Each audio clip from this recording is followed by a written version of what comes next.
이 시간 하나님의 말씀을 받겠습니다. 이 복된 시간에 주시는 하나님의 말씀은 우리 계속해서 출애굽기 23장 14절부터 19절까지의 말씀입니다.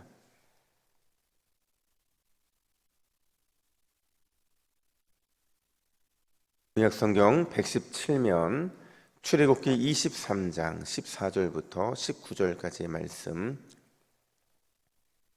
은혜를 받았다면 이란 제목으로 말씀을 받겠습니다. 우리 14절부터 19절까지 교독하겠습니다. 너는 매년 3번 내게 절기를 지킬지니라. 너는 무교병의 절기를 지키라.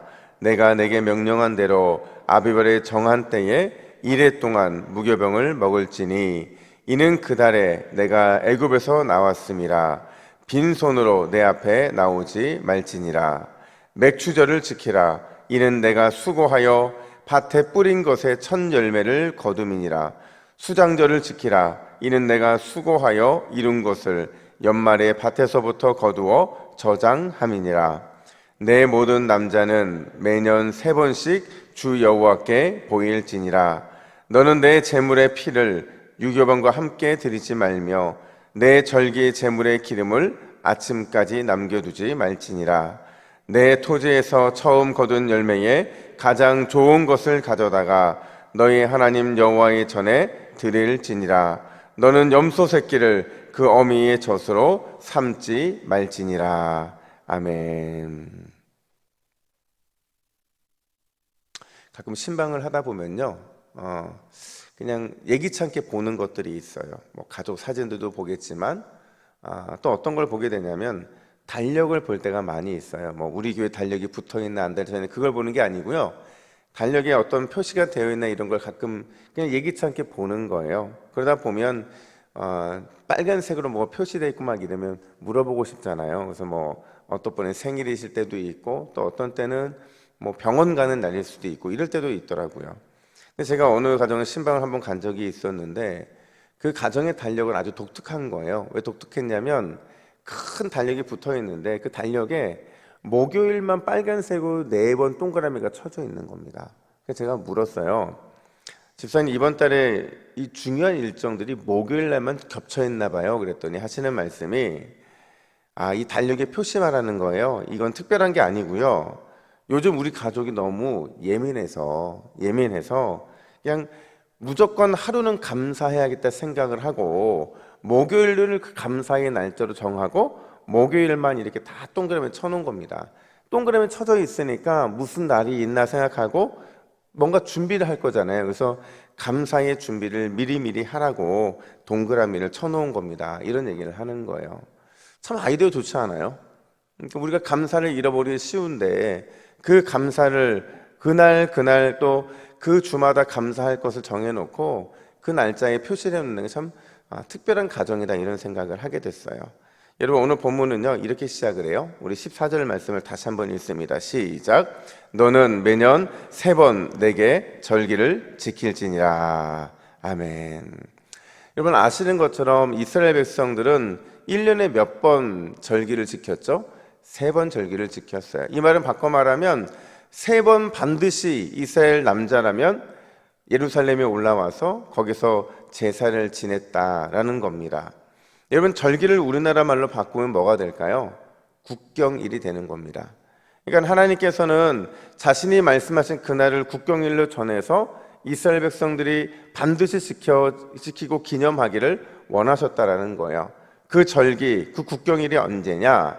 첫 번째가 무교절이고, 두 번째가 맥추절이고, 세 번째가 수장절이라는 겁니다.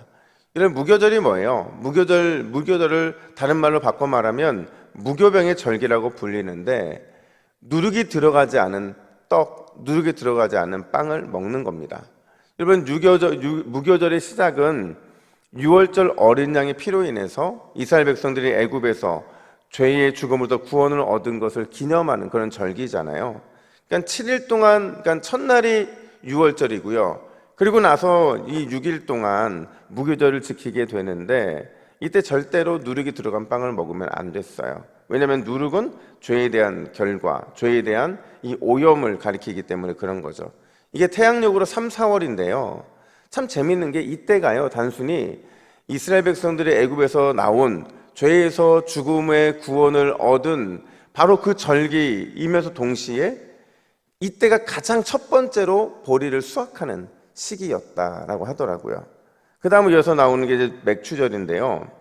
이 맥추절이요, 무교절 끝나자마자 7주 동안 지켰던 절기예요.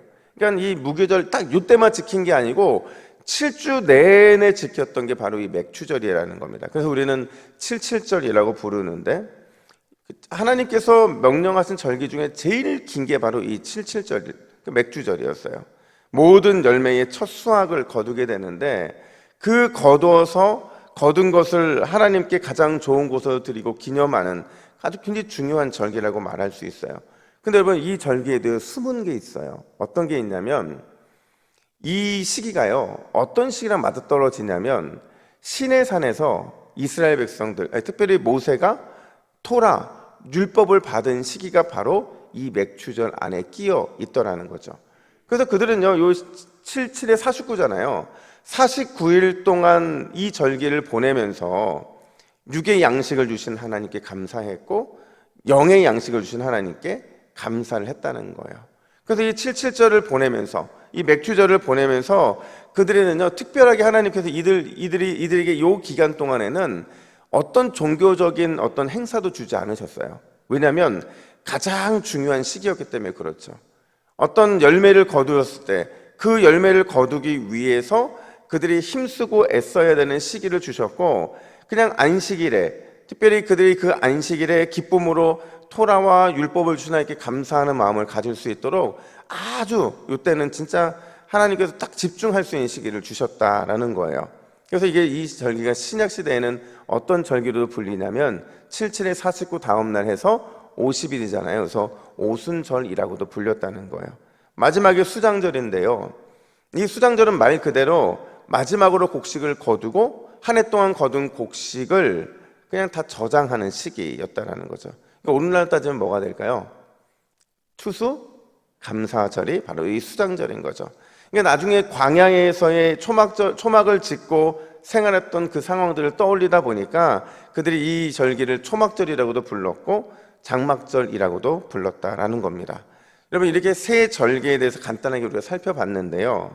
이제 본질적인 질문 하나를 드리면, 이번에 하나님께서는 왜 이 세 절기를 국경일로 지키게 하셨을까요?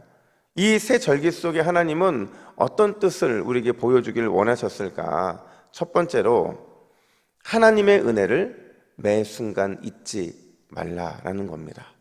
그러니까 이 국경일이요, 몰려 있는 게 아니고요, 떨어져 있잖아요. 그러니까 1년의 주기를 통해서 하나님의 은혜를 매 순간 잊지 말라는 것을 보여주고 계신 거예요. 여러분, 눈치채셨는지는 모르겠지만 이 세 절기의 공통점이 있어요. 그게 뭐냐면 바로 농사였다라는 겁니다. 무교절에 보리를 처음 수확하면서부터 시작한 이 절기가 맥추절에 이 거두어둔 수많은 첫 열매들로 하나님께 영광을 올려드리고 마지막에 남은 모든 것을 저장하는 수장절로 마치게 된다라는 거예요. 중요한 건 이 모든 수확이 뭘로 가능하느냐? 하나님의 은혜로만 가능했다라는 거죠. 여러분, 하나님께서 하늘에서 적절한 비를 내려주셨기 때문에, 또 가장 적절한 햇빛을 보내주셨기 때문에 그들은 온전한 열매를 맺을 수 있었고 좋은 열매를 맺을 수 있었고 그해 풍년을 경험할 수 있었다는 거예요. 아무리 여러분 비가 많이 오고 아무리 햇빛이 좋아도 여러분 그 시기에 그때에 필요한 것들이 내리지 않으면 안 됐다는 거죠. 제가 요즘에 이스라엘의 농작물에 대해서 공부를 좀 하고 있는데 너무 신기한 게 뭐냐면요, 여러분 이스라엘 백성들에게 있어서 이 비가요 내려야 될 때 내리지 않으면 열매가 맺혀지지가 않아요. 심지어 햇빛이 쬐어져야 될 때 쬐어져야지, 그때가 아닌데 햇빛이 내려 쬐어지면 농사는 완전히 망한다는 거죠. 여기에 더 덧붙여서요, 하나 중요한 더 요소가 있는데 그게 뭐냐면 바람이었어요. 하나님께서 바람을, 그 적절한 동풍을 바로 보내주시고 서풍을 보내주시고 남풍과 북풍을 보내주셔야만 그 적절한 바람이 흉년과 풍년으로 나누어지는 그 역할을 하게 했다는 거죠. 그러니까 한마디로 말하면 이스라엘 땅에 존재하는 모든 이 농작물들은요, 하나님의 은혜가 아니면, 하나님이 적절할 때 햇빛, 적절할 때 빛, 비적절할 때 바람을 불어주지 않으시면 반드시 그들은 풍년을 경험할 수 없었다라는 겁니다. 그러니까 하나님의 간섭하심이, 그들에게는 그 은혜의 간섭하심이 늘 풍년으로 나타나게 되었다라는 거죠. 따라서 이스라엘 백성들은 좋은 결실을 맺었다면 그 좋은 결실 속에서 반드시 하나님의 은혜를 기억했다는 거예요. 비를 주신 하나님, 햇빛과 바람을 주신 하나님의 그 놀라운 섭리의 은혜를 늘 잊지 않으려고 했다라는 거예요. 만약에 좋지 못한 결실을 맺었다면 여러분, 그건 어떤 결과일까요? 좋지 못한 결실은요, 그 결실 속에 하나님이 비를 주지 않은 이유가 있었던 거예요. 햇빛을 주지 않았던 이유가 있었던 거예요. 바람을 제때 원하는 바람을 주지 않았던 이유가 있었던 거죠. 그러니까 하나님의 관계 속에서 무엇이 문제였는지를 그들이 확인을 해야 했었다는 거죠. 그래서 다시 한번 하나님의 은혜가 얼마나 필요한지를 깨닫고 하나님을 향한 그 믿음의 기대를 놓지 않고 그들은 늘 스스로를 점검하는 기회를 삼았다라는 겁니다. 여러분, 하나님은 우리가 하나님의 은혜를 기억하고 하나님의 은혜에 반응하고 하나님의 은혜를 쫓아 살아가는 그런 믿음의 사람들을 늘 기뻐하시는 줄로 믿습니다. 그렇다고 한다면 여러분, 우리가 하나님의 은혜를 기다리는 것은 어쩌면 정말 당연한 거예요. 그리고 우리가 하나님의 은혜에 반응하는 것도 당연한 것이죠. 더 중요한 건 뭐냐면 우리가 그렇게 하나님의 은혜를 기다리고 반응하면서 날마다 하나님의 은혜를 잊지 않고 기억하는 것이 가장 중요하다라는 겁니다. 여러분, 이 새벽에 우리가 기도로 나아갈 때에 하나님이 어떤 사람의 기도를 가장 기뻐하시느냐? 은혜를 기억하고 그 기억함 가운데 기도로 나아가는 사람을 가장 기뻐하세요.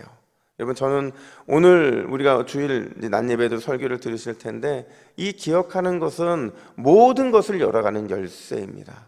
나에게 부어주신 하나님의 은혜를 기억하고 오늘도 기도로 반응할 때 하나님의 크고 놀라운 은혜의 셈이 우리의 기도 가운데 터지게 될 줄로 믿습니다. 두 번째로 이 절기들은 뭘 의미하느냐? 온전함으로 하나님께 반응하라라는 거예요. 그러니까 이 모든 절기를 보면 하나님께서는 이 절기 속에 우리가 어떠한 마음의 자세와 태도로 참여해야 되는지를 보여주고 계신다라는 겁니다. 우리 18절과 19절 말씀을 같이 읽습니다. 시작. 너는 내 제물의 피를 유교범과 함께 드리지 말며 내 절기 제물의 기름을 아침까지 남겨두지 말지니라. 내 토지에서 처음 거둔 열매에 가장 좋은 것을 가져다가 너의 하나님 여호와의 전에 드릴지니라. 너는 염소 새끼를 그 어미의 젖으로 삼지 말지니라. 아멘. 여러분, 여기 보면 네 가지 자세와 태도가 등장을 하는데요, 이런 겁니다. 여기 보면 이 누룩, 유교병과 함께 드리지 말라는 것은 부정과 죄악을 상징하는 누룩은 절대로 제사 안에 들어가면 안 된다는 거예요. 나중에 여러분 살펴보시겠지만요, 이게 번제 때만 그래요. 그러니까 이게 무슨 말이냐면 이 제사가요, 화목제일 때는 누룩을 넣습니다. 그러니까 누룩이 어느 때는 부정과 죄악을 상징하지만 어느 때는 점점 커지는 확장, 나눔과 사랑에 있어서는 커지는 확장을 상징하기도 해요. 하지만 지금 여기서 말하고는 6월절이잖아요. 이때는 절대로 누룩이 들어가면 안 된다는 거죠. 죄에 대한 부분들을 강조하고 계신 거예요. 뿐만 아니라 기름을 아침까지 남겨두지 말래요. 이 말은 바꿔 말하면 이 아침까지 남겨둔 제물의 이 흔적들이 그냥 버려지고 그냥 이게 막 여기저기 치이고 한 이런 것들이 하나님의 거룩함을 훼손할 수 있기 때문에 반드시 그런 것들은 다 그날 정리해야 된다라는 걸 말해주는 거죠. 또 세 번째로 처음 거둔 열매에 가장 좋은 것을 드리래요. 이건 무슨 말이 필요하겠어요? 나에게 하나님이 넘치는 은혜를 주셨다면 그 넘치는 은혜에 합당한 반응을 좋은 것으로 드려야 된다라는 거죠. 그리고 마지막으로 염소 새끼를 그 어미의 젖으로 삼지 말래요. 이게 뭐냐면 그 당시 고대 근동에서는요, 그냥 그렇게 했어요. 그냥 이 아기 염소를 이렇게 끓일 때 어미의 젖을 넣고 끓였거든요. 이유를 정확하게는 모르겠지만 이방의 풍속이었다라는 거죠. 그러니까 이방의 풍속을 따라가는 제사는 절대로 안 된다라는 거예요. 이걸 한마디로 정리하면 하나님은 하나님이 기뻐하시는 방식으로 드리는 예배를 받으신다는 거예요. 우리가 아무리 화려하게 아무리 세련되게, 아무리 멋지게 예배를 해도 하나님이 원하는 방법이 아니면 그 예배를 받지 않으시겠다는 거죠. 그러니까 우리는 예배하면서 늘 기억해야 되는 게, 내가 진짜 하나님이 좋아하는, 하나님이 기뻐하시는 이 예배를 하고 있는가를 늘 점검해야 된다는 거죠. 이게 바로 온전함으로 반응한다는 거예요. 우리가 아무리 정말로 좋은 최고의 제사를 드렸다 할지라도 하나님이 받지 않으시겠다는데 그 제사가 어떤 의미가 있겠냐는 거죠. 여러분, 오늘 주일이잖아요. 우리가 하나님 앞에 온전한 예배를 드리기 위해서 가장 중요한 건 뭐냐면, 내가 가장 우선적으로 예배를 드리고 있는가, 가장 최선의 것으로 예배를 드리고 있는가, 가장 거룩한 것으로 예배를 드리고 있는가. 우리가 이러한 것으로 온전함으로 주 앞에 달려나아갈 때 오늘 우리가 드리는 예배는 주님이 기뻐 받으시는 귀한 예배가 될 줄로 믿습니다. 우리 함께 이렇게 기도했으면 좋겠어요. 우리 화면 보시고 같이 읽습니다. 시작. 주여, 하나님의 은혜를 기억하고 은혜에 반응하며 은혜를 쫓아 살아가게 하옵소서. 오늘도 온전함으로 예배하는 거룩한 예배자가 되게 하옵소서. 아멘. 이렇게 기도하겠습니다. 하나님 아버지, 오늘 이 복된 주일 새벽 우리를 깨워주시고 주 앞에 은혜를 사모하는 마음으로 서게 하신 것 감사합니다. 하나님, 오늘 주 앞에 예배로 나올 때에 받은 은혜를 기억하게 하여 주시고 그 은혜에 반응하게 하여 주시고 그 은혜 때문에 이번 한 주도 은혜만을 쫓아 살아가는 복된 삶이 될 수 있도록 우리를 인도하여 주시옵소서. 하나님, 오늘도 온전한 예배로 주 앞에 나아가기를 원합니다. 나의 가장 우선적인 것이 예배가 되게 하여 주시고 내 안에 최상의 것으로 가장 거룩한 것을 주 앞에 올려드리는 거룩한 예배자가 될 수 있도록 우리를 붙잡아 주시옵소서. 하나님, 오늘 예배가 주 앞에 온전하게 올려질 때 이번 한 주도 믿음으로 승리하게 될 줄로 믿습니다. 은혜만을 붙잡고 달려나가는 주님의 복된 새벽 기도자들 될 수 있도록 인도하여 주시옵소서. 감사드리며 예수님의 이름으로 기도하옵나이다. 아멘.